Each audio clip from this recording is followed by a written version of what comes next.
All right, give it up for Captain Julie. The real unsung hero behind every boat ride is a really good captain. You have a really great one today. We have a great one today. I love Captain Julie. Hello, folks. How are y'all doing? Woo, good. The energy is good. Vibes are great. It's a Monday and you're on a boat. This is awesome. Yeah, me as a tour guide too. Another bonus. I like you guys already. Okay, my name is Molly. I will be your tour guide for the next 90 minutes on our river architecture tour. Welcome aboard. Before we jump into our spiel for today, I have a really big favor to ask of you. Of the next 90 minutes, I speak for approximately 83 of them. So I'm going to ask if you're going to have any conversations with your neighbor, be it in person or on the phone, respectfully take them either to the back or the bottom of the boat. That's so people up here can see everything, more importantly, hear everything we're about to talk about. Sound good? Good. Vibes? Still good. Amazing. We'll do a couple vibe checks if you guys need to. Alright. Now, like I mentioned, my name is Molly. I've been a tour guide here in Wendella for now 7 seasons. When I'm not taking tours on beautiful Monday afternoons like this, I'm a teacher. I educate the youth, which is really exciting. Do we have other teachers in the boat today? Oh, wow. You guys are in great company. Look at this. Thank you, teachers. Teaching is a really hard job, but when you're on a boat, it's a lot more fun. I can guarantee it. On that note, don't tell any of my students this, but in full transparency, you have found yourself in the best classroom ever. Think about it, right? You're on a boat in the middle of the most beautiful city in the whole world with an awesome tour guide to tell you all about it. I'd like to think we're off to a pretty good start. Thanks. We'll keep the applause going throughout the tour. I like this. Now, folks, it's really important to realize, though, that as beautiful as Chicago is, we were not always like this. As a city, we had pretty rocky starts. And for us, this happened back in the year 1871. It was a year of a pretty big and really terrible event. Now, does anyone know which event I might be referring to? All across the boat is the year of the Great Chicago Fire. Thank you.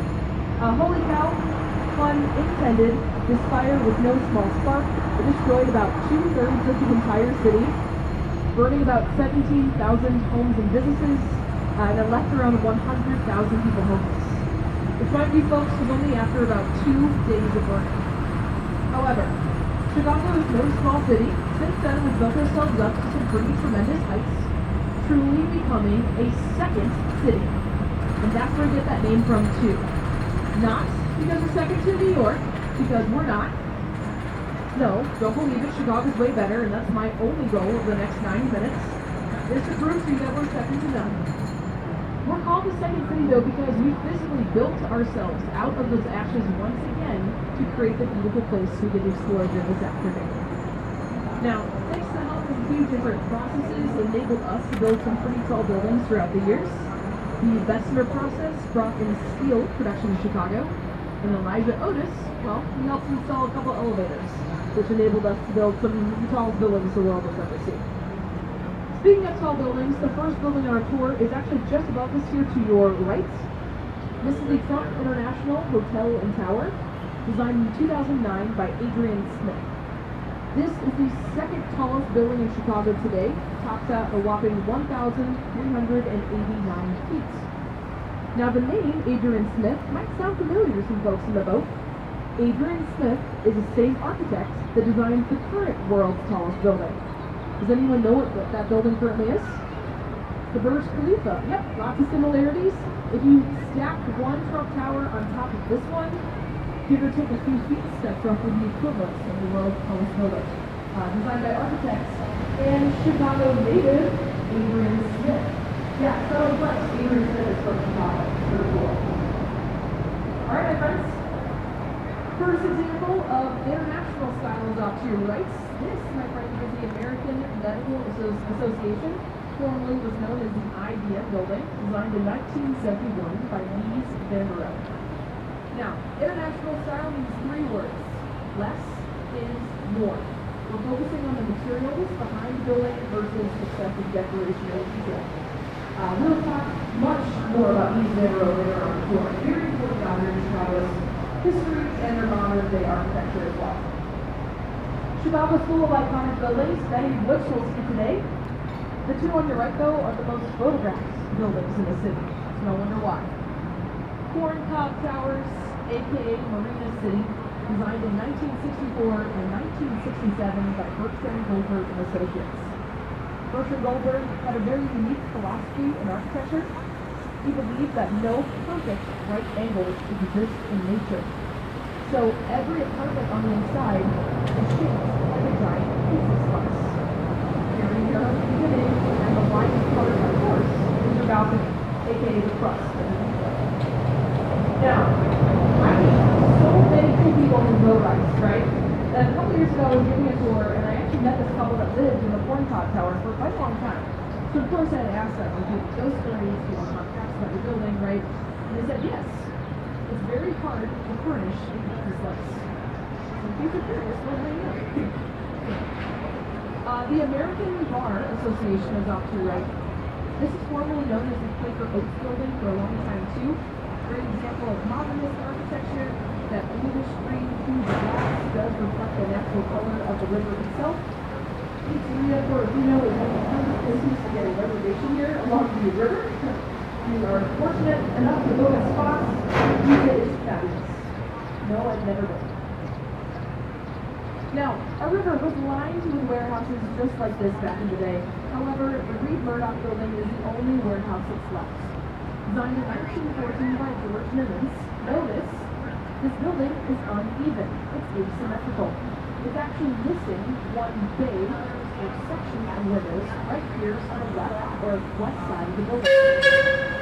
Now, what we always like this? 4 years after this building was completed, we actually had to expand this popular shop to a very strong bus. With all the increased traffic in Chicago, we extend a large majority of our bridges, including this one. We had edit some buildings since. To your right, I love this building. It's called 300 North LaSalle, designed in 2009 by Picard and Chilton. This building is LEED Platinum certified, which is the equivalent of winning an Oscar for a building. LEED stands for Leadership in Energy and Environmental Design.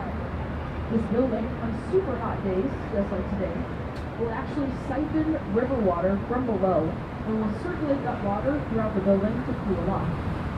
All of that water is cleaned with a good temperature to the heat outlet, 10 feet right back to the river, promoting a better environment for all 80 species of fish to live in and enjoy.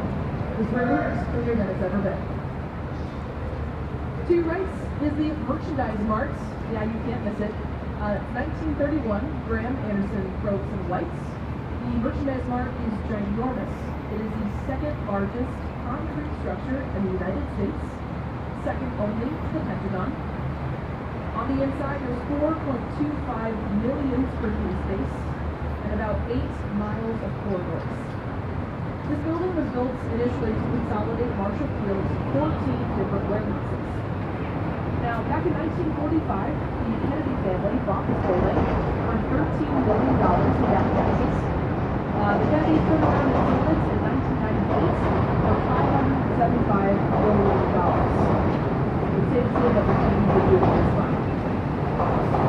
Now, the Kennedys, though, still very much have a very avid presence here in Chicago. They actually went ahead and actually bought the property right next door.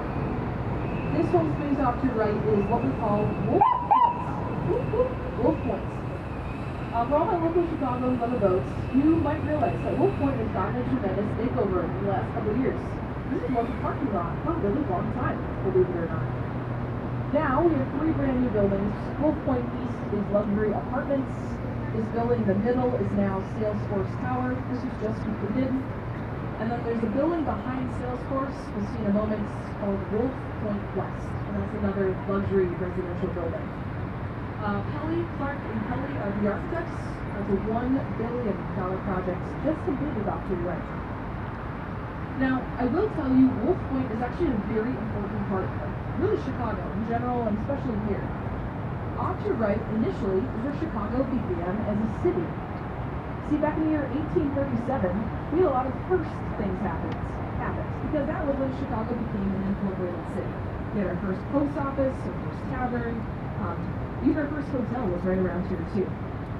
At one of those taverns in 1837, Chicago officially received her name. See, the city's name Chicago derives from this Miami Native American word, pronounced Chicagua. Now, we didn't really know this back then, but Chicagua basically has two different meanings behind it. It either means big, strong, tall, and powerful, or smelly onions. The latter is way more accurate, just so you know, but I had to give you a little bit of hope. Onions used to grow all over the place, especially along the riverbanks. Not quite so much anymore, but that is where our name comes from. Just off to your left, my friends, we are admiring the lovely residences of Riverfront, designed in 2002 by Stefano Partners. Great example of contextualism. That lovely kind of gentle curve reflects the natural bend of the river. All the hallways and mechanicals in the building are built along the west side, the opposite side, to maximize all those views that you front. To your left as well is what is actually the oldest building we'll admire on our tour today. This is called Fulton House, designed in 1908 by Frank B. Abbott. The building is once a cold storage warehouse, insulated with both horsehair and cork.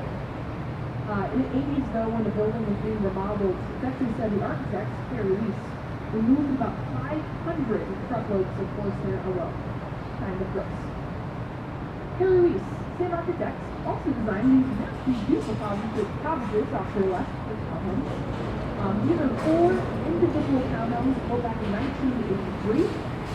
Harry Weiss added a Doppelman, portholes are referenced to that. To your right, we're admiring the East Bank Club, designed in 1979. The East Bank Club is one of Chicago's most premier workout facilities. A lot of very famous people are broken sweat on the inside, like Oprah, Barack Obama, many other very famous people.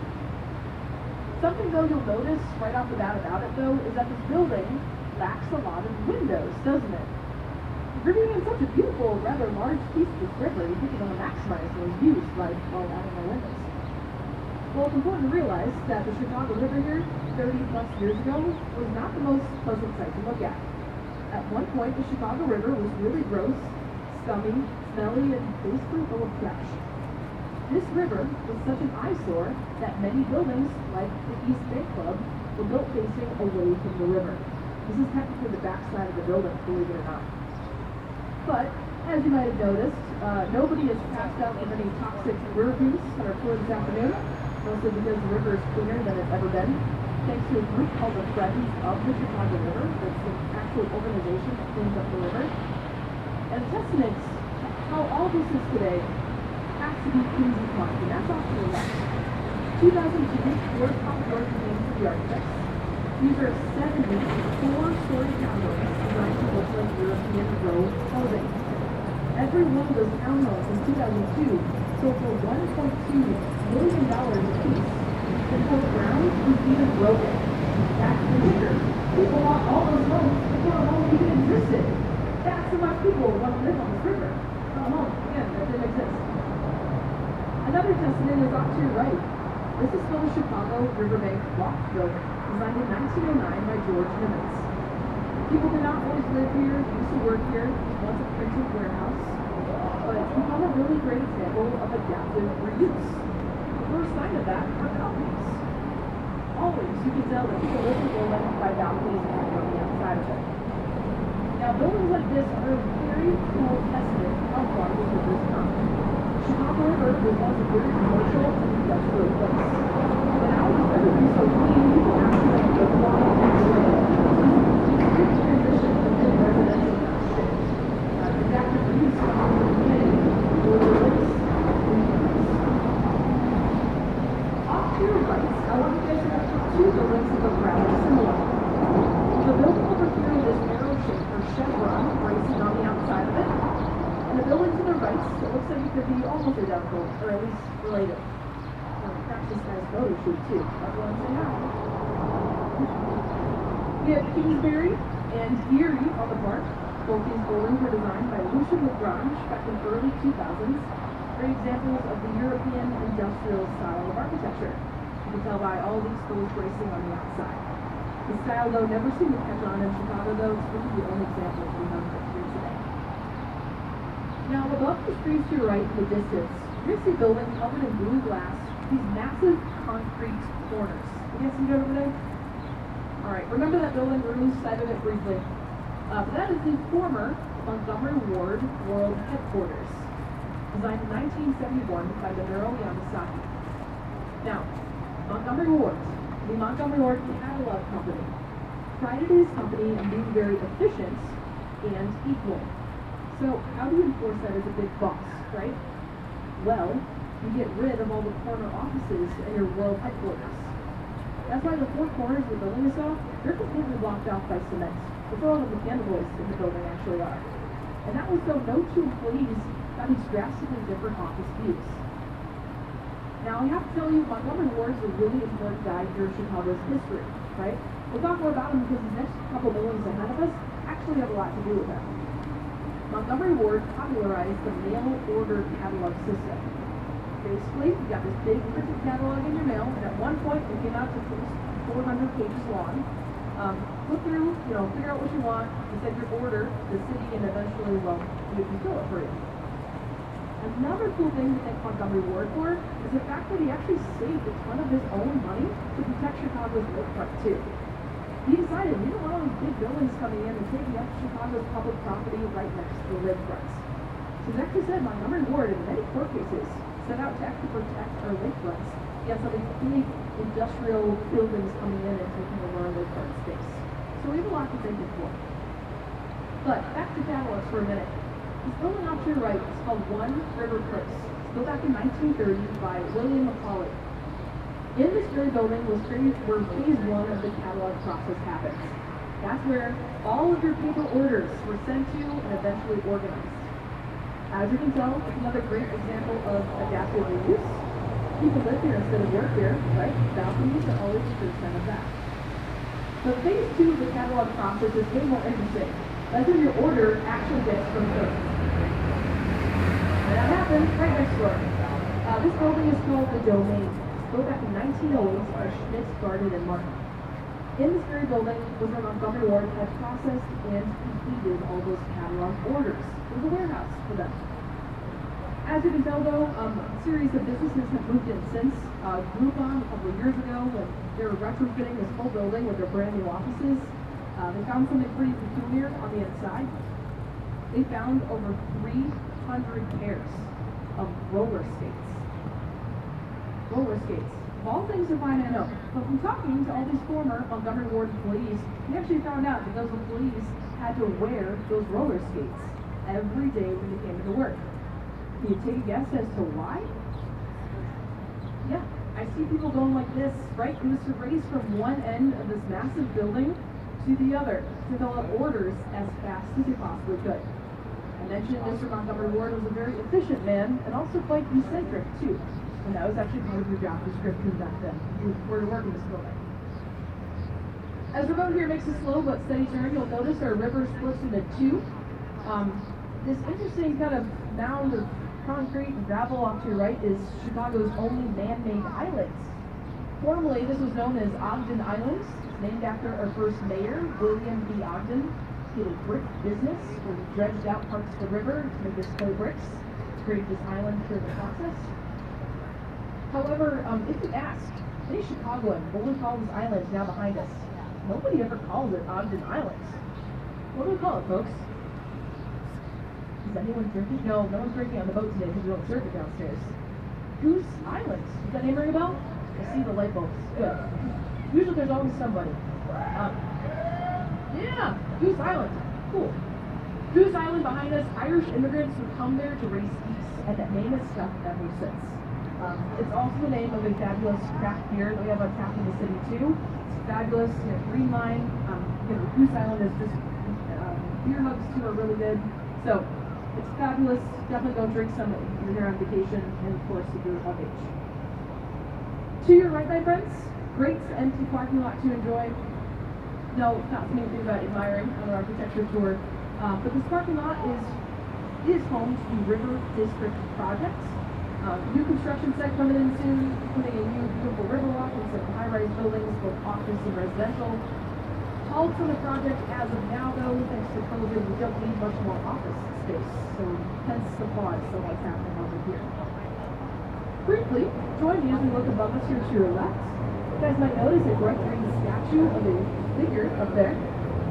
Her name is Progress Lighting the World, designed by J.C. Mulligan. She's been here since 1893. She's basically the OG logo from Montgomery Ward. Yeah, OG mascot, if you will. That was featured on the front page of all of his catalogs. Alright. To your right, my friends, massive brick building here. This is called the Chicago Freedom Center, designed back in 1983 by Skidmore, Owings, and Merrill. This building just finished producing its last round of newspapers. It used to produce Chicago's 18 different newspapers. However, it's not quite as busy and booming as it used to be. More of that in a minute. Something you will notice, though, about this building is right on the outside. You might notice these two big sets of black metal box-like doors. These doors were actually put here with this intention of opening for giant barges delivering newspaper supplies to come up here on the North Bank of the river and they'll drop off supplies directly through the side of the building. However, fun fact, those doors were never actually put to use because as soon as we built all this, we realized a newspaper barge never physically fits up here in the North Branch of the river, much less turning around to drop off various supplies. So the stores are put there but never actually used for, well, set purpose. Now, if you've been keeping up with Chicago news as of recent, there's a lot of new plans for the site off to your right. It is confirmed that they will be demolishing the Freedom Center relatively soon, and in its place will be Bally's Casino, leaving right in.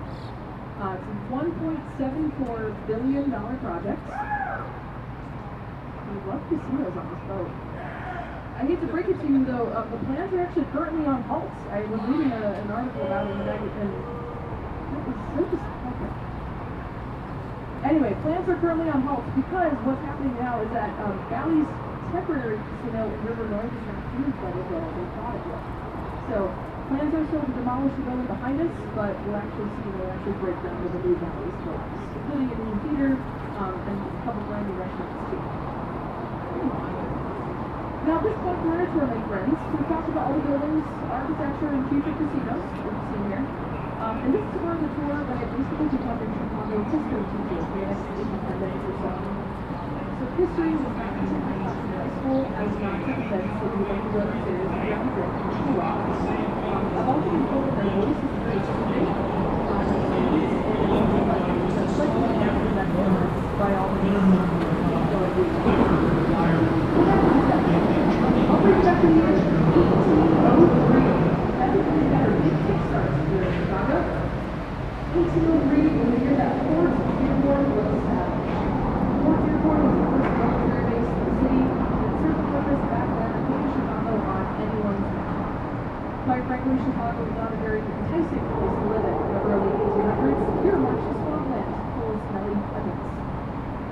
Now, here to fast forward though, to the year 1837, things are slowly but surely starting to kind of pick up. 1837 was a year we became an incorporated city. Population size, we had about 3,000 people living here back then. But something very special was happening. Chicago was quickly one of the most rapidly growing cities in the entire world. And you wonder, why on earth was so many people moving to the city to large to small land? Well, with these brand new inventions like the floating foundation, which was the work of Daniel Burnham, enabled people to build enough uneven topsoil that Chicago actually was. People also began to realize Chicago has a stellar location off a big body of fresh water interconnected to 4 other Great Lakes. We are growing so fastly in size that by 1871 we had 300,000 people living here. Now, 1871, we talked about this before. That was the year of a pretty big fire that happened in the city. I'm here to bust some myths, though, about said fire. Because if I were to ask you, how do you believe the Great Chicago Fire started, you would tell me a heartbeat. Probably just easy. A cow did it. Right? We all know the story. At least I was always taught it in history class. The story goes that Mrs. O'Leary was milking a cow on October 6, 1871. The cow kicked over a gas lantern and, well, set the city on fire. I hate to burst your bubble, but I'm going to tell you something. This whole cow story was completely made up. was created by a newspaper reporter back then and hoped to sell more newspapers. A great story. Now, the back of house of a big fire like this, realistically could have started as many theories throughout the years. I will tell you, it's probably due to weird or city planning back then. Chicago was an old city made of wood and cast iron, or with very low melting points. We were also experiencing a very terrible drought at the time too. It's very possible somebody dropped so much of their lit cigarettes and started a whole fire that being very unmanageable. Regardless how the fire started, it was still pretty bad events. But you know us, we're no small city. Amazingly enough, after only spending about 19 years of rebuilding our city, we decided to do something pretty bold. We decided to put our bid to host the 1893 World's Fair. This is a really great opportunity for us to get some recognition back to our city. So, we sent the best politicians right to New York to vouch for Chicago and hype us up as a phoenix rising from the ashes. And because we were very persuasive, windbag politicians, well, they were talkative, that's why we're called the Windy City too, we won that fair. The fair in 1893 was not a small event by any means. It lasted 6 months. And during our 6-month fair, it attracted about 28 million people. Roughly back then, that was about half the population of the whole U.S. Came right here to the city. People came from all over to see brand new inventions, things like the zipper, diet carbonated cola, the world's first fully electric kitchen, Aunt Jemima's pancake mix, and of course the Ferris wheel. That fair is so special, it is one of the stars in our flag. You bet we'll talk about that flag later on. But take a moment and take off my history teacher hat for a moment. I'd like for you to take out your cameras. Off to your left, fabulous view of the city, right down the main branch. Linnea's right there too, her sister goat. She's lovely. Looks just like this boat.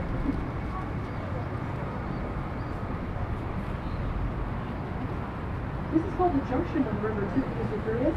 Notice how all three branches meet and the color difference in the water here too. Yep. That main branch feeds right, or the lake feeds right into the main branch, all the fresh water coming into the lake, which keeps things up and makes the river look really green. Over here, it's less of a surface. Alright, let's resume some architecture, shall we? Go on, let's go. Off to your right, you got 150 North Riverside Plaza. The building looks like this because of its special location. You've got the river on this side, and the Metro and Amtrak train lines on the other side of it. Building by the base itself is only 30 feet high. Now the very tops of a lot of our newer super tall buildings feature something called the damper system. The very top of this building is by 4 large tanks of water that each hold 120,000 gallons. When the wind pushes building like this, goes like this in one direction, that water in the tanks will stop on the other side.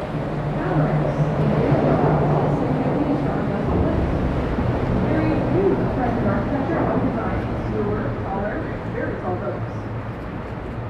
Moving on. To your right, you got 100 North Riverside, formerly known as the Boeing World Headquarters until 2022, when they moved to Arlington, Virginia. The building itself, though, was designed in 1990 by Ferguson Mill, made of cantilever construction. This means the north end of the building behind us balances out all the winds produced from the south end. So get this, the entire south end of the building next to us, it's completely suspended, but the train tracks are flush right through this.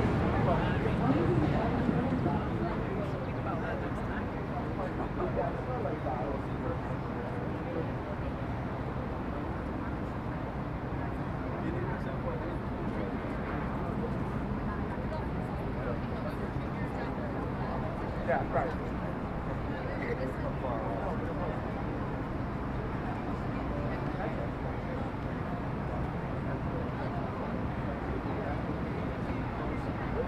Now, if you can keep this off to your right, you got a great place in 2 North Riverside.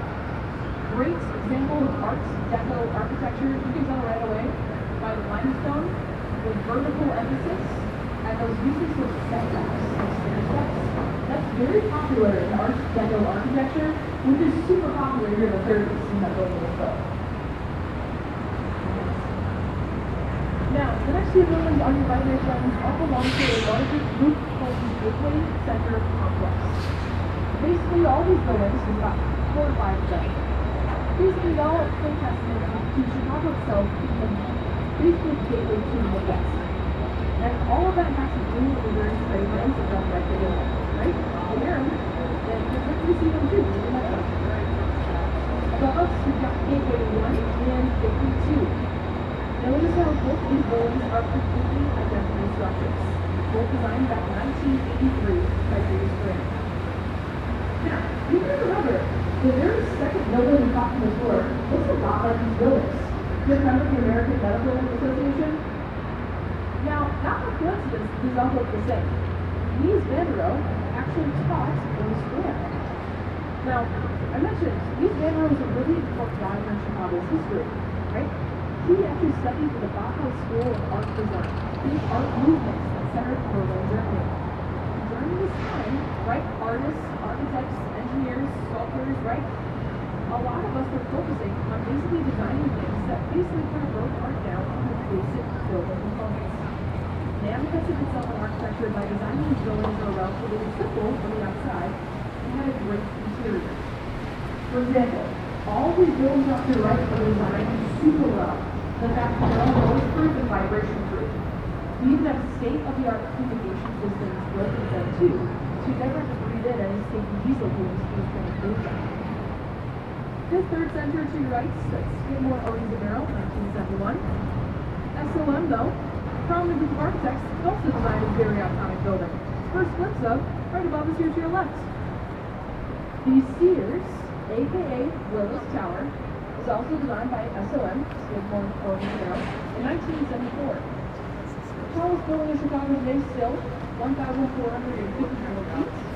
We'll talk much more about this building later on, because you bet I'll lock some facts and tell you that.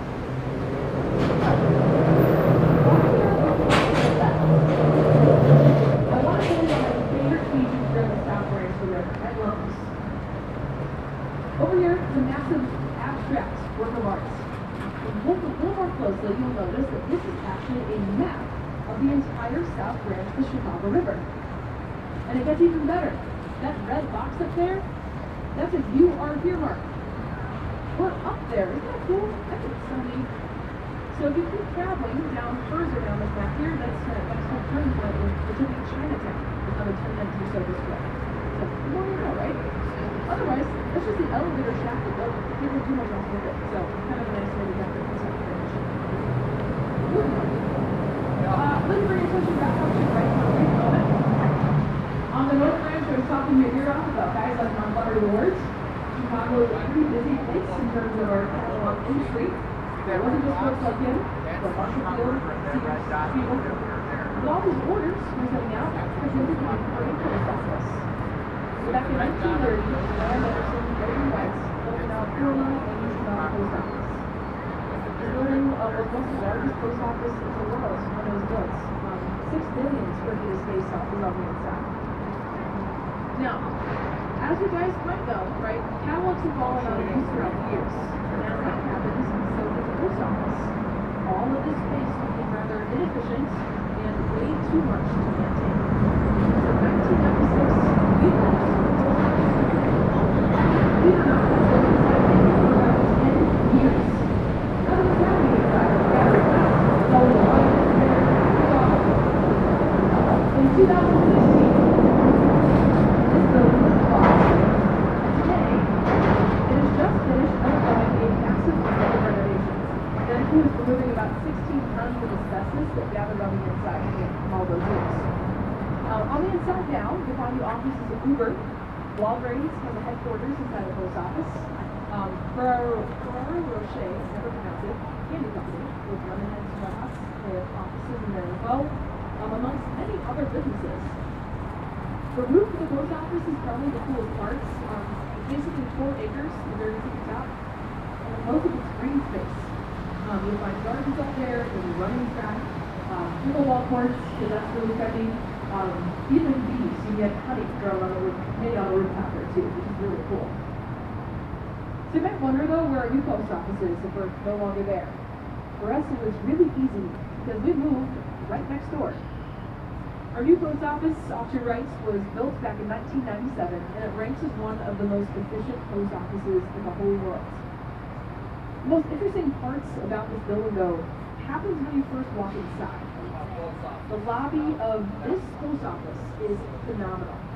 The architect spent $20 million just decorating the lobby of this post office alone. And you wonder, why on earth would an architect choose to do such a thing? Well, when we asked him that, he said, listen, everybody knows what the inside of the post office looks like. Relatively speaking, well, it's pretty standard. But I want to make some extra cash on the side. We're going to rent out this lobby for big events. Weddings, birthday parties, all these other big things. So I'll tell you what, since 1997, year 6, that post office lobby has been rented out to a precise number of 0 times. No one has wanted a wedding in the lobby of the post office. And it could be one of you, so I would love to talk about you someday on our tour. One passenger of mine got married in there, and I was invited this year. Alright, moving on. Let's hop off to our left real quick. Big gem here along the Chicago River, of course. It might remind you of a building we've also already talked about today, right? I'm getting corn cob vibes. Anyone else? You're not wrong. This is River City. It's been here since 1983. Architects are Bertrand Goldberg and Associates, same corn cob architects, as you can tell. The building is done what we call the brutalist style of architecture, which is really trendy in the 80s. Means a lot of concrete, sort of minimalist in terms of its overall design. Now the building was basically designed to be fully inclusive, which means that everything you could possibly need is somewhere on the inside. There's a grocery store, there's a whole marina built beneath it, even 1 acre of a climate-controlled park is on the inside too. So theoretically, you never have to leave if you live here, right? Now this building was basically built as a reaction to the times that we built it. You see, South Branch of the Chicago River back in the 80s was not like the most enticing place to be. Not a lot of restaurants, not a lot of nightlife. Quite honestly, just kind of a dangerous place to find yourself in. So we needed buildings like this. Now, another kind of cool fun fact to note is that River City behind us was technically phase 1 of 3. The architects had planned for 2 more phases of River City to actually interconnect and snake here along the South Branch, offering even more crazy cool amenities for people to enjoy. Now, why didn't that happen? Well, when the plans were proposed to the city, Chicago was not entirely convinced that people would want to live here on the South Branch of the river. That's only phase 1 being approved. As you can tell, look off to your left. All this is brand new. South Branch is a major up-and-coming place to live. The Icon Theater, the Roosevelt Collection, you have the British International School over here too, right? This is all pretty recent, and it responds to a very growing sense of attention towards the South Branch, which is really cool. This is called Riverline. This is a brand new development coming in soon. Perkins and Will are the architects, and it's very ground up phases right now. Briefly, off to your right, potentially haunted building here. I have no facts on whether or not this building is actually haunted, just besides the looks of it. I should never assume that, right? This is the former Union Station power plants. It prided itself on being a coal-burning power plant that was quote-unquote emission-less. I have no idea how you record that or measure that in the 1930s when that was built. It's been decommissioned though for a super long time, and it's owned by Amtrak, so we don't actually know what's going to happen there. I'd like to think it'd be a really cool brewery or like a Evil Lair or something, clubhouse. I'm not Evil Bill or anything. I do any other things. It's really probably what I have. But anyway, kind of cool. Alright. We are going to continue our tour heading south towards Chinatown this way. We have Roosevelt Bridge here above us. As you go underneath it, we actually move off to your left. As you might have noticed, South Branch is pretty up and coming, right? Lots of new developments happening over here. But the third and largest of these developments here along the South Branch has to be the 78, and that's what we're seeing over here. Now the 78 refers to 62 acres of former rail yard space. Now it's all pretty much green space. But what's going to be here is everything under the sun, right? Big high-rises, mid-rises, art galleries, restaurants, movie theaters, and a brand new stretch of a river walk. It'll be like 3 tiers, which are very cool. I saw plans for it. It looks fabulous. Plans for 78 were announced officially in 2018. The architects are Skidmore, Owens, and Merrill. Before 2018, you guys might remember Amazon was thinking about establishing a headquarters in Chicago. This was the contended site for all of that. However, that didn't happen. Amazon went to New York instead. But 78 is really cool. Again, plans were announced in 2018, a few years ago. I have a bit of an interesting story though to tell you about it. When the plans were announced, way back when, they announced that the completion year would be 2027. Now, given I'm not a predictor of the future by any means, but do we think this will all be complete in like 3 years? Probably not. The city said the same thing. So they actually came back to us with a revised finish time. They said, 2027 is too soon, let's make that 2032. Then, the city quickly changed its mind. Once again, the actually said, scratch that, upon closer inspection, it's looking more like 2040.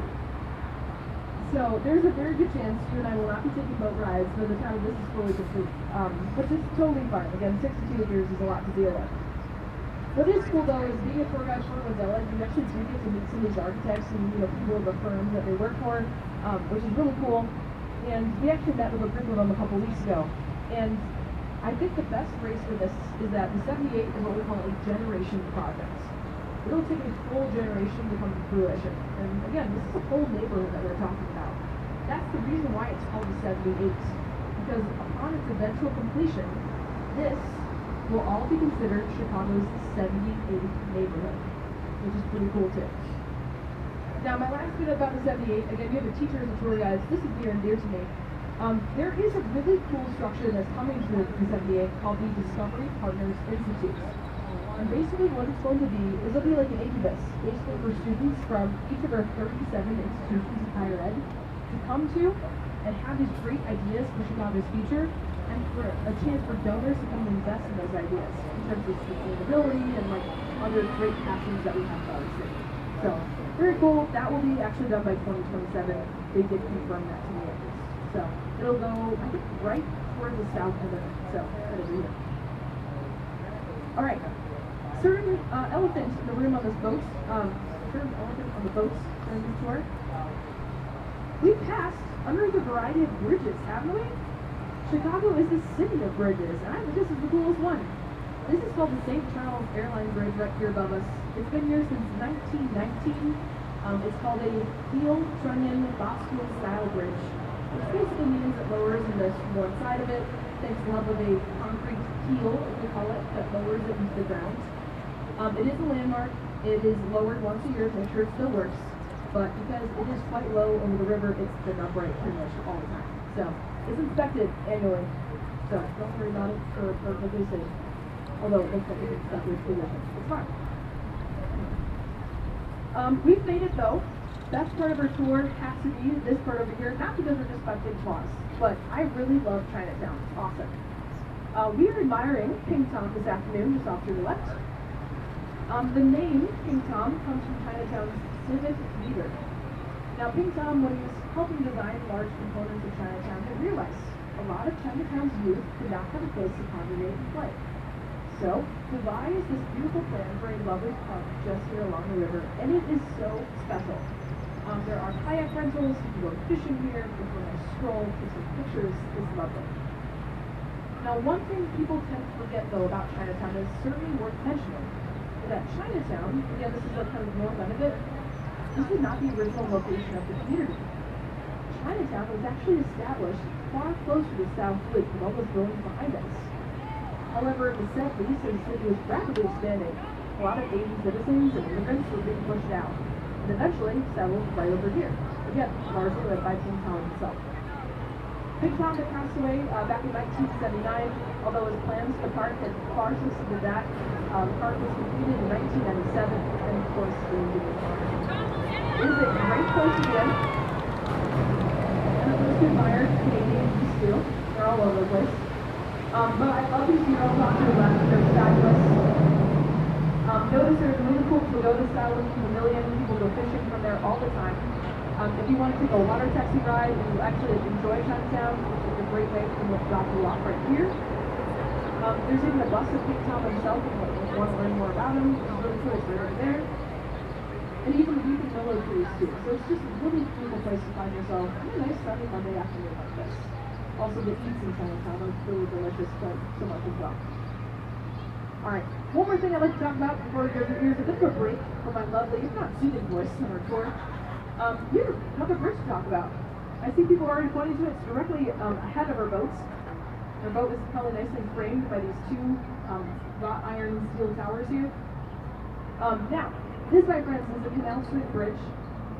It's been here since 1915. It's called a vertical lift bridge.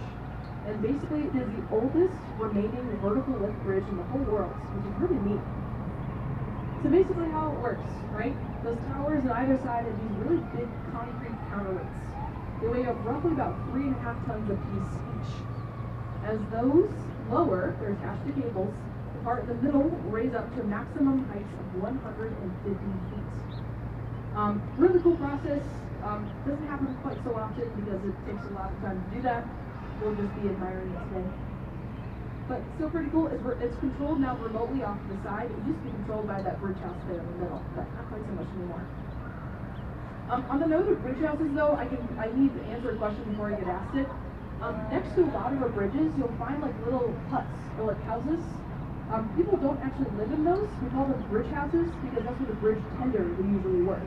A lot of our bridges were originally operated by an actual human being that would position themselves as those bridge house towers that operated mechanicals and open and close them. Chicago has 38 movable bridges, many of which we've gone underneath today, which is really neat. This one totally still works behind us. Yep. If you'd like to see our bridges ever open, I always recommend coming to the city early in the mornings on Wednesdays and Saturdays during the summer and basically fall months. Basically, these bridges will open one at a time on flotillas, or like groups of sailboats, basically, to sail from one section to the next. It's a very cool process to watch happen because bridges open one at a time. So you can kind of follow them, you can see these sailboats kind of, turn and kind of enjoy themselves and off to the next kind of section of the river and then turn and wait for the bridge to open. Very cool. So, awful for traffic, but way fun to watch. With that being said, I've been talking your ear off the last 75 minutes or so-ish. I'm going to give you a bit of a break. If you have any questions, let me know. If you'd like to take any pictures, though, I will tell you the skyline opens up ahead of our boat as we travel up the South Branch. Great photo opportunities. Your tour guide is an art teacher. You love arts. I'm happy to take a picture for you, too. So, rule of thirds and everything. I got you covered. Let me know if you have any questions. We'll resume our tour in about 10 minutes. All right, enjoy.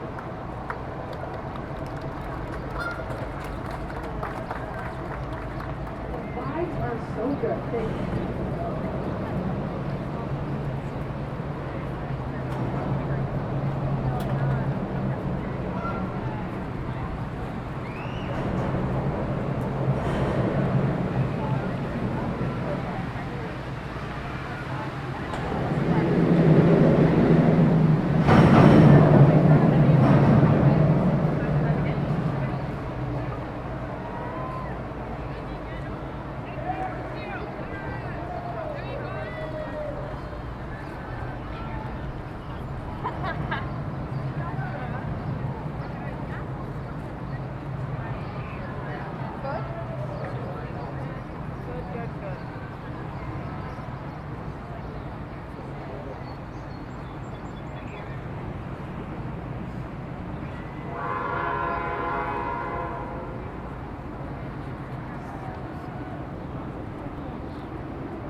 Yeah, that's the goal.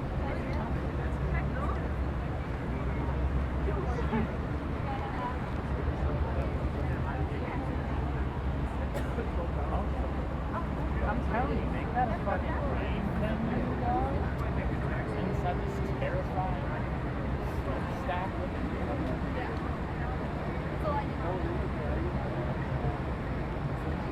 Having people like that, you got that sauce.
Boulder, Colorado, small Boulder.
Oh, yeah, there.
Just be a little bit helpful every once in a while.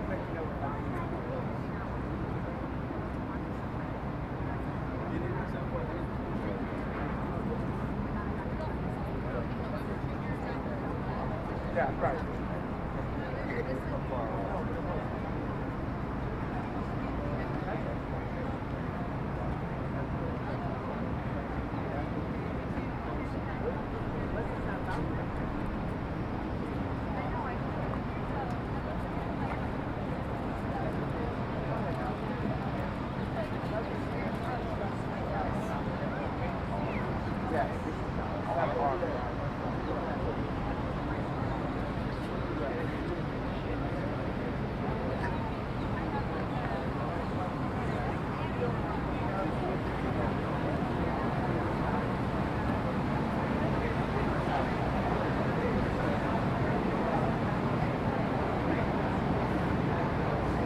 Alrighty, my friends, we are going to go ahead and pick up our architecture tour once again to go behind your seats, grab your drinks.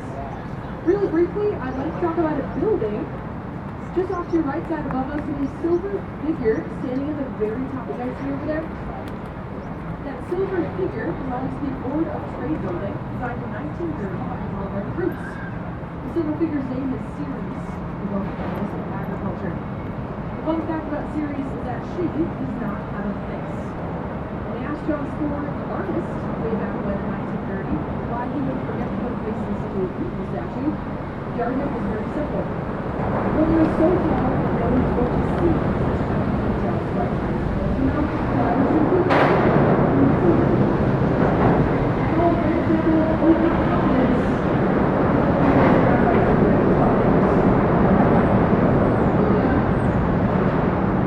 My friends, right here in front of us are off to your right. We'll talk about the Willis Tower really briefly. From this angle, we see its construction really, really well. The tall black building here is made of something called coupled tubular construction. There are 9 75-foot black boxes all bound together to make the building structure sound and extraordinary in use today. Now, chief engineer behind the Willis or Sears Tower there is Dr. Khan. It's actually said that they got their inspiration behind the bundled tubular idea of looking at cigarettes. What up, cigarettes is not that bundled tubular idea. That's legend though. That's actually not fully confirmed, but I think it's on total. We'll talk much more about the Sears Tower in a brief minute, but before we do so, this building immediately off to your right that's got this kind of pinkish tilted granite on the outside, it's called 311 South Becker. The very tippy top of the building, you might have noticed earlier, is this interesting cylindrical structure on top, a lantern. It's actually the brightest point on the entire Chicago skyline. You have to see it up in 80 miles where it's a very flat. Like 6 miles. It's still very far. Now, more about the Sears Tower, shall we? First, we have a very nice up-close personal look once again. Now, besides being Chicago's tallest building, it's also one of our top tourist attractions too, and maybe you've been up there. You might notice, if you look at the very top, there are 5 glass boxes. There are people up there in those. And guess what? They're probably all taking pictures of all those right there beneath it, so we should probably wait, right? We'll be immortalizing some of this traffic forever. You look great. Those are the skyboxes, or they ledge, whatever you want to call it. They all look great in the city. Yes, you can see up to 80 miles west of Chicago, and 103 stories beneath your feet. So heights are really not your cup of tea. I don't recommend venturing up there. Now, one of the biggest questions, though, I get asked in this tour is why on earth does our most iconic building have 2 different names? Right? And depending on who you talk to, it's really one or the other, as the Sears or the Willis Tower. Well, the name change story is kind of an interesting one, and it goes like this. The building we just saw has been known as the Sears Tower since it was built in 1974. And it was the tallest building in the world for about 25 years. Right? Pretty big title. But the name change happened after 2009. The naming rights expired, and the contract went up for grabs.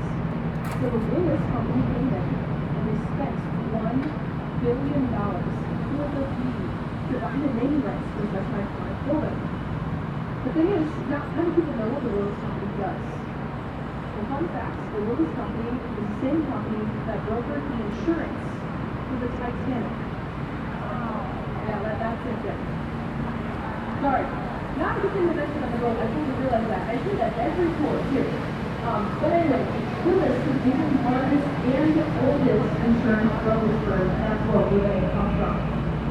However, if you want to use Chicago Willis and Willis Tower here, we have this online broken city to say yes, it's spelled Willis, but it's pronounced Sears. So if you want to learn it, it's called the Sears Tower, alright? Alright, I stand for Tribune Tower. We have a Chicago Mercantile Exchange building off to the right, 1987, Blue Powell and Johnson are the architects. Two 40-story towers are on either side. Center Park is the trading floor structure, and those trainings used to take place in person. One thing I'd like for you guys to look at though is the corners of these towers feature multiple bump outs. These are called serrated edges. You can get 16 corner offices per floor. Next to the maximized level of the views, right? Pretty cool. Now this would not be an architecture tour if we didn't talk about the Civic Opera Building, which is like one of the most magical and majestical buildings I've seen. 1929, it's Grand Anderson Folk White. The building is done in two different styles of architecture. On the outside, it's done this French Renaissance kind of style, extremely decorative. You can tell as the common rest is carved in. Even the word building looks like it's spelled wrong. U is replaced with what looks like a V. It's actually an allusion to like authentic Roman numeral kind of style of writing. And it's very timeless, very unique. The inside of the opera house is actually done in the building house. So, very backwards. What is the Washington Street Bridge is the loudest bridge in Chicago. Every time. I think trucks see us coming and they're just going right over it. Bank of America Tower is off to the right. This is the newest building that you see on our tour today. It's about 2 years old. Catching partners of the architects, it's 53 stories tall. My favorite feature of the building though is actually its pocket park. So Riverfront and adjacent pocket park on the north side here. This building actually plays a very important role in our growing vision that we have for the river. As a city, we want to make this river completely dedicated to the public. So that's really cool. We're going to build a view along the river. We have to incorporate some of the access. It could be a river walk, it could be a restaurant, it could be a dog park, right? Whatever that might be, we'll just extend that public access as far south as Chinatown. Our boat turned around, so it's a pretty impressive vision to work on. Speaking of restaurants, picnic over here is pretty much in about 5 or 6 people now at this point. It's fabulous. It's the only thing that's more than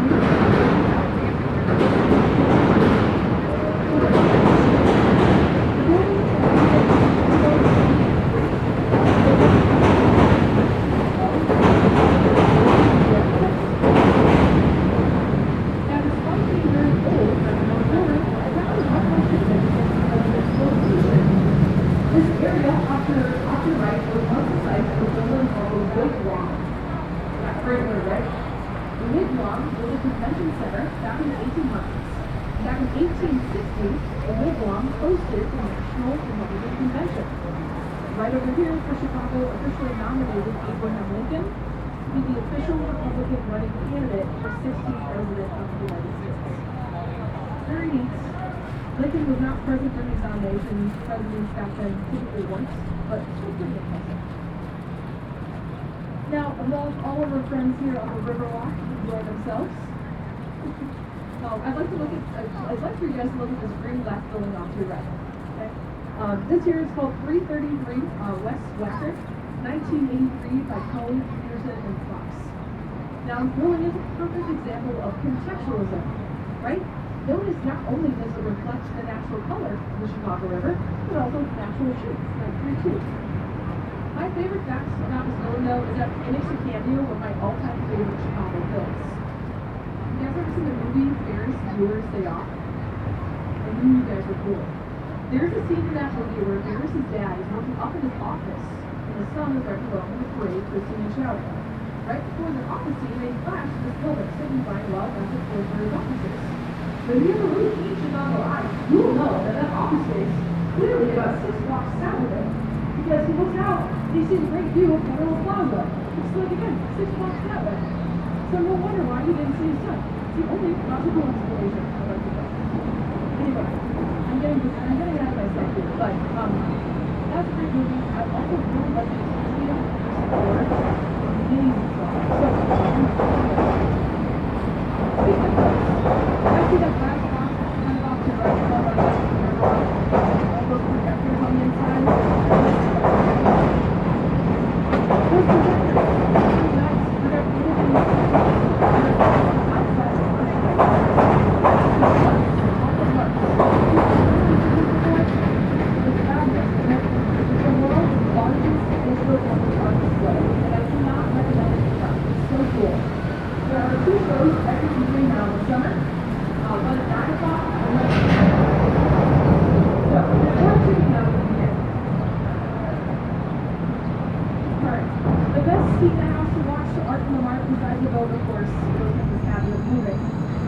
the other great place to see it, of course, is from our Riverfront. This Riverwalk has 5 completed sections that look just like this along the river. Every section offers a unique amenity for the public to enjoy. We have floating gardens, we have fabulous fountains for kids to play in while the weather is nice and toasty. Other spots to sit and eat your lunch, to grab a drink, to get with your friends, or to fire someone's straw. I will say it's not what the African sauce in the world. And I stand by that fact. Other than Lakeview, every other person seems to be walking down the street and look for you. It's adorable. So come for the dogs. This section is my favorite though. This is called the River Theater section. This is where you will find me almost before every shift on the boat. I'm always over here reading a book. It's a great place to sit with people watch. The reason why it's called River Theater though is when you sit here, you're like an audience member. And the show is us. Folks that are actually all day. So it's really a great show. Although no one always gets to see it once. Another thing I talk about the river though, is the last thing about the Riverwalk. Every section is connected by these other passes. So you can actually walk down the lake without crossing any of the streets. Very pedestrian friendly.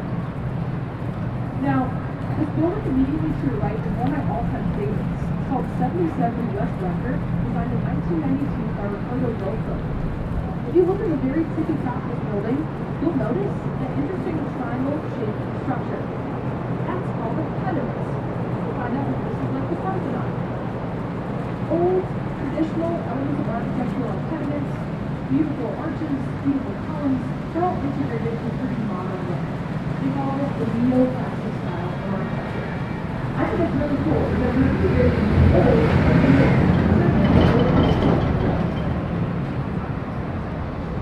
Next is here is the Neo Burnett Building, 1989. Silver bars and all those windows are called silver mullions. Now let me tell you, mullions were not always there. Back upon first days of completion, we realized that all black buildings absorb a lot of natural light and have very dark on the center. The silver mullions were added as an alibod and they reflect natural light directly to the side of the roof. Now speaking of light, our next building is I need you to look directly at us and off to the right as we go along the bridge. Look for a building with an extremely bright gold top. You guys see that there? That is the carbon carbide building, designed back in 1928 by the Burnham brothers. They were actually the sons of Daniel Burnham, who comes back as their chief city planner. Now the building is real gold to top, 24 karat accents. It's got this beautiful dark green granite. Might resemble a champagne bottle. Interesting. Kind of interesting because, well, it's designed with a certain era of television here in Chicago. It's actually rumored that the architects, the Burnham brothers, wanted a New Year's Eve party one night. Drinking, very illegal bottle of champagne stuff, and they got their inspiration from that building. Totally another legend. I like to say it's very true. I think the Burnham brothers actually have a little bit of a reputation for that. Moving on, this tall, narrow, white building off to the right is called Mather Tower, 1929 by Herbert Little. The topper of this building, you'll notice is like a brighter shade of lights than the rest of it. You guys see that? Back in 2006, structural engineers, they looked at this building and they said it was too tall and in danger of toppling over as a very strong gust of wind. So they removed about 4 floors from the very top of the building, which is why the top of it was a little bit newer, because it in fact is quite new. But we're totally safe, as you can tell. No toppling sense. We have the London House, or London PRT building on to your right. That's 1923, Alfred S. All Ford. The building was quite well known for a jazz nightclub on the first floor, popular once by the likes of Alfred Home. Today, though, it's a fabulous boutique hotel with lovely the rooftop, the one house is also really fabulous. Woo! First my pleasure. Rich friends are very real on these tours too. They all want to be on the boat with us. So, the London House is a nice rooftop. Take a look off to your left, my friends, for our next iconic building. No, it's not the Apple Store. We'll talk about that later. But the building just above to your left, that's Tribune Tower. It's signed in 1925 by Raymond Southern Howells. This is what we call neo-Gothic. Cool architecture term for you all. If you look at the very top, there are these concrete arms that kind of poke out the roof. We call those flying buttresses. They're beautiful. We've seen a lot of old cathedrals all across Europe, right? When I was student teaching a couple years ago, I taught a little architecture lesson to a whole bunch of third graders. We learned about flying buttresses. One little word I heard the rest of the unit, flying buttresses. Oh, that was their favorite word all the time. I didn't third graders, it was third graders. To your right, my friends, these two brick buildings, Swansea Hyatt Regency Hotel, designed in 1978 by Davis Sons. Now, here's why I'm talking about Hyatt, because this is Portland, Chicago's largest hotel. It's got about 2,000 rooms on the inside. Now, what's also cool about Chicago is that we're home to host a lot of conferences and big gatherings. Usually a lot of people stay at those buildings for conferences and things. I was talking about the library conference we had about 2 years ago. We're multiple librarians and they're all staying with us.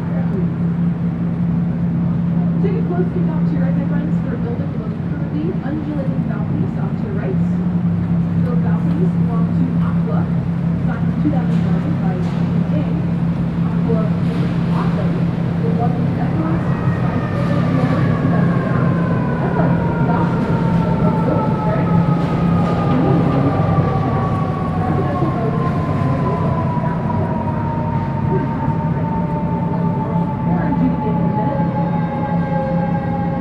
Briefly, I'd like to bring your attention to Swiss cheese.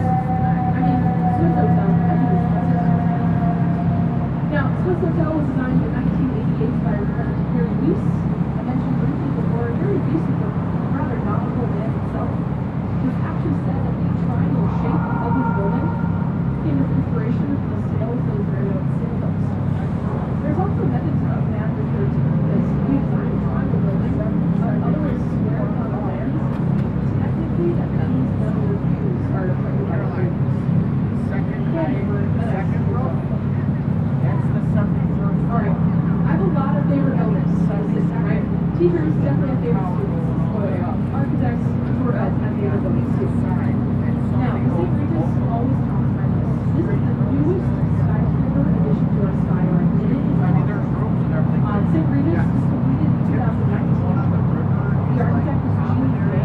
Same architect as Aqua back there, so lots of nice similarities. St. Regis currently tops out at the third tallest building in the entire Chicago skyline. What's also even more impressive is that we are all currently waiting for the tallest building in the entire world, designed by 12 architects. Woo! After 2 years, profile, yes! Anyway, 3 parallel high-rise buildings that get taller as they go westward. We talked a lot about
reason being, though, is that naturally, this river back then had a flow that went right into Lake Michigan. The lake, back then, like it is today, was the main source of drinking water. So we're running into a little bits of problems here and there. As early as the 1840s, 10% of the population every year was dying from diseases, typhoid and cholera to be exact. So we had to do something about that. And our big solution was to simply reverse the flow of the river, send that trash away from our city instead of into what we're drinking. That's cool, but like, how the heck do you do that? Well, we dammed off large sections of the river behind us, stopping the flow completely in some areas. Then we dug a separate canal 15 feet deeper than the 22-foot depth of the river itself. That separate, deeper canal was 26 miles long and connected to the south branch of the river. On January 2nd, 1900, after about 8 years of doing all that dirt, we knocked down those dams we set up, and we officially reversed the flow. What began to happen was that water flowed into the lake and it stopped into a trench that we dug. Water has this habit of sinking us those flows. So bottom line, instead of sending our trash and dead bodies out to Lake Michigan, we could turn it all around and send it south of us. Making our problem someone else's problem. Did not result in very happy friends, let me tell you. St. Louis in particular, they were not very happy with us. Instead of sue us for a number of different reasons, of course, because they're poisoning all their other water flowing right through their city. Miraculously enough, though, in all those multitude of protests against St. Louis, Chicago won every single one of them. Wasn't that surprising? Because you want to guess where all those court cases were hosted? Right here in Chicago. But we have cities that follow this to St. Louis. We do have infrastructure to take care of the river and dumpster systems and sewer systems to improve all those things. You can also buy Budweiser, so we get that too. But anyway. Now, if you might notice, we do have the Chicago Harbor Lockoff to your rights. That does help regulate the lake water flow into the river, and so it is a very standardized process, which is super cool. Lock has been here since 1938. It's a basic process to go through every so often. But we're just watching. Briefly, let's take a pause. Beautiful skyline views off to your left. Make sure you get a picture of your tour guide's favorite building. She's beautiful. We got about 10 or 15 minutes left in our tour though, so if you have any tabs open downstairs or if you need to use a restroom, now's a good time to do so. We'll make our way back towards the dock.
Number one tourist attraction in the state has to be the bean, which has just finished being cooked. The bean is done. It is open for the summer. Been closed for a while. Anyway, take a look off to your right, my friends. This is called Lake Point Tower. This interesting kind of slope structure looking building. This was built back in 1968. Martin. Very cool building. I've had many fifth graders remark that this looks like a fidget spinner, and I pulled boat full of them a couple years ago. We took it all same time, it's kind of weird. But very cool building. One thing you'll notice though, besides its unique shape, is this interesting location. To the left and right, and I probably noticed that Riverfront Tower is the only private building that's built east of Lakeshore Drive. Now here in Chicago, we pride ourselves in having a beautiful clear public lakefront for everybody to enjoy, with no private buildings in sight. Besides this one. So make you wonder, why is this building the exception? Well, the lawyers were very quick to point out that their building here was built before any official rules existed. You see, the official written ordinance on a piece of paper protecting our lakefront against private buildings, like this, wasn't actually written until 1971, just a few years after this building was completed. So, basically, that was the argument to the point that the rules were existed, as you can tell it works, you only trying to build down 6 residents and buildings.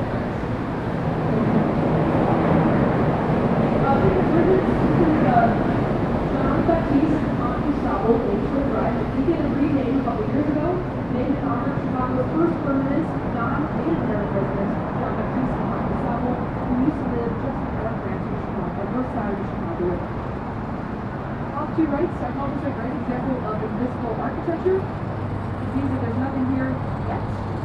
This is formerly once the site of the Chicago Spire. You guys remember the Spire from 2008? This beautiful building is supposed to be 2,000 feet tall. Did not happen due to many financial reasons. We do have 2 new buildings though coming up on the site relatively soon. The first building will be done by 2027. It is confirmed. Seems to be the magic number for vacation, right? But both residential buildings, the taller of the 2 will be completed first and about 750 feet tall. Alright, off to your right, you got Riverview 1 and Riverview 2. Both buildings were designed by DeStefano and Partners in 2001 and 2004, respectively. You'll find 16 townhomes around the base of both buildings here. Each townhome is individually 4 stories tall, comes with its own private rooftop deck, your own balcony, and your own private access to the public ground right through along the river. Right? Not a bad front yard. Also, what it also brings included is that each townhome comes with its own elevator too, because stairs are high.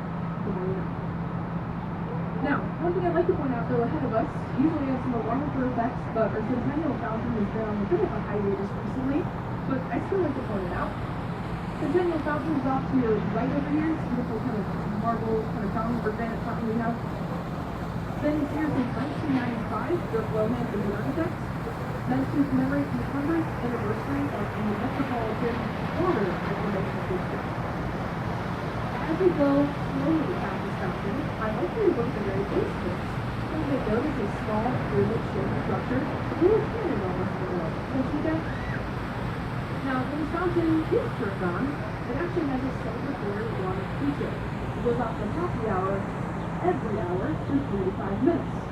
And it shoots off this beautiful 90-foot arc, jet stream of an arc, which kind of arcs over the Chicago River. Beautiful. However, you have to be very careful, because as beautiful as it is, the architect forgot to account for one very important factor: gravity. When the sound goes off, it's lovely. However, if you go right underneath it, you get positively drenched with water.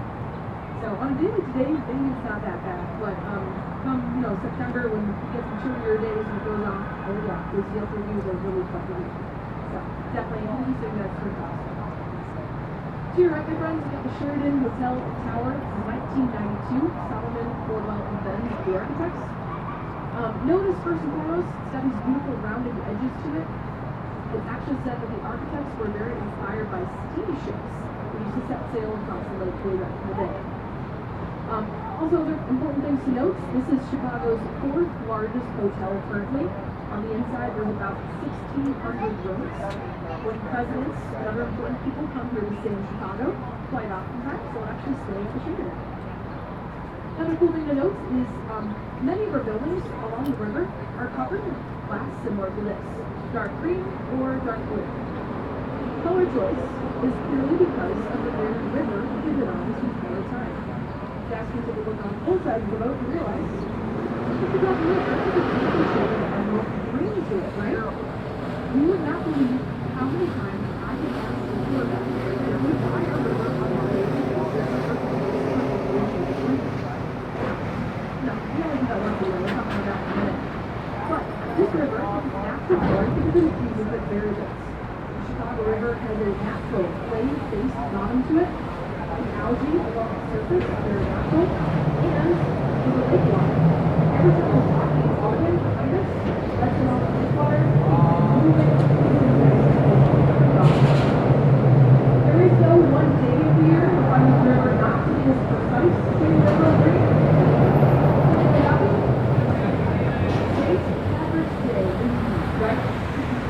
Our swimmers even have to a big boat and they dump bright yellow powder vegetable dye right into the river itself. Dyes of the super fluorescent Shrek shade of green, like chartreuse, right? Yeah. It's really fun. The dye is vegetable based again, so it's good for the fish. A lot of people are very concerned about the fish too, but one of our iconic Chicago traditions.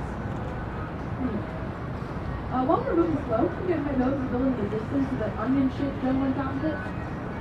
That onion dome belongs to the Hotel Intercontinental, built back in the 1920s by Alfred S. Altschwager, the architect. Fun fact for you folks, that hotel features a really cool swimming pool. And that's where Johnny Weissmuller, the OG Tarzan, trained the 1924 and 1928 swimming Olympic Games. It is a fabulous hotel. Really recommend staying there and visiting that really cool swimming pool all the way to Tower. It's a fabulous since the 1920s. It's called the Intercontinental. Yes. Right off of Michigan Avenue. Architect from there. Awesome. Okay. We have the University of Chicago Community Center off to your right. Building features all these interesting kind of pop-outs on this west side of it. You have the building's 27 classrooms. No west-facing windows in any one of those classrooms. Dirk Lohan very remarkably said that students should not be focusing on what's happening outside the windows. They should be focusing instead of what's happening in front of them. He might have known something because the University of Chicago has produced about 9 Nobel Prize winners. Might have been due to the lack of windows. Alright. One of our final buildings of our tour today, guys. I told you I'd talk about it. This is our brand new Apple Store. Opened up in 2016. Architect's name is Sir Norman Foster. He's a British architect. Pretty cool. The very top of the building is designed to resemble the top of a MacBook Pro. And if you're ever fortunate to see this building at night, it really does create that really interesting illuminating effect. You can slightly open the laptop, working the light panel, same sort of overall kind of effects you will see at illusions. Last but never ever least, we're on our tour with one of our most iconic buildings that is fairly right beneath. We have the Wrigley Building right there ahead of us. Over here. 1924, Graham Anderson Post Lights. The Wrigley Building was the first official skyscraper for the North of the Chicago River to be illuminated in air conditioning. The building was covered by 250 balconies, white blue, terracotta tiles, 8 shades of white, a 900-year balcony. Another important thing to note about this building is this clock tower there at the very top. First and foremost, due to the time as being this very accessible thing all the time on our wrists, on our phones, right? However, back in the 1920s, Apple Watch was a bit of a luxury item. So, to know that you're going to be late for your job, well, these buildings are going to help you out. One of our older buildings. The clock tower was even modeled after a cathedral in Seville, Spain, which were all the cathedral. So, lots of beautiful kind of thermal likenesses in the overall design as well. Now, would you guys like to hear a fun fact about the Wrigley family? The answer is always yes. Okay. When you hear the name Wrigley, think of two things here in Chicago. Number one, you hear Wrigley Field hookups. And number two, Wrigley chewing gum. Right? Juicy fruit, double mint, all these great amazing flavors. The fun fact is that the Wrigley's did not always sell chewing gum. You know what they used to sell? Baking soda and soap.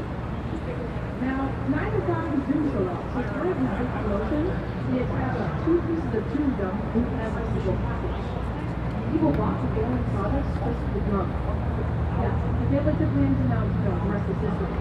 So, as soon as your boat comes to a dock, I would recommend, completing your tour experience, go to Walgreens, right? Get yourself a package of fruit or double mint, which also happens to be the Wrigley Building itself. Now, looks like we're tooling around. Oh, we're going to wait for the CS move to get super wild. Again, the vibes are still good, right? Good, good. I have one more parting thing I need to tell you guys about Chicago. It's arguably the most important thing of it all. So, first and foremost, I hope the last 90 minutes proved to you that Chicago is a truly beautiful city, second to none. The one thing, you guys, the one thing that's more beautiful than our city itself has to be our flag. And we need to talk about it really briefly. It's beautiful. Now, our Chicago flag, it's got 4 red stars in it and 2 horizontal blue stripes. If you're forced to cover remote to the bow, or you can do the Google search if you need to. But the 4 red stars in our flag stand for 4 very important events that happen here in our city. Many of them we've already talked about today. First red star in the flag stands for Fort Dearborn. It's the first military base built here in 1803. Fun facts, the original site in Fort Dearborn is actually right where the Lennon House is today. You can walk up there after the tour and see plates embedded in the concrete of the original footprints of the fort. So Fort Dearborn, our second red star is the Great Chicago Fire of 1871, which no town started, guys. Debunk the myth. The third red star is the 1893 World's Fair.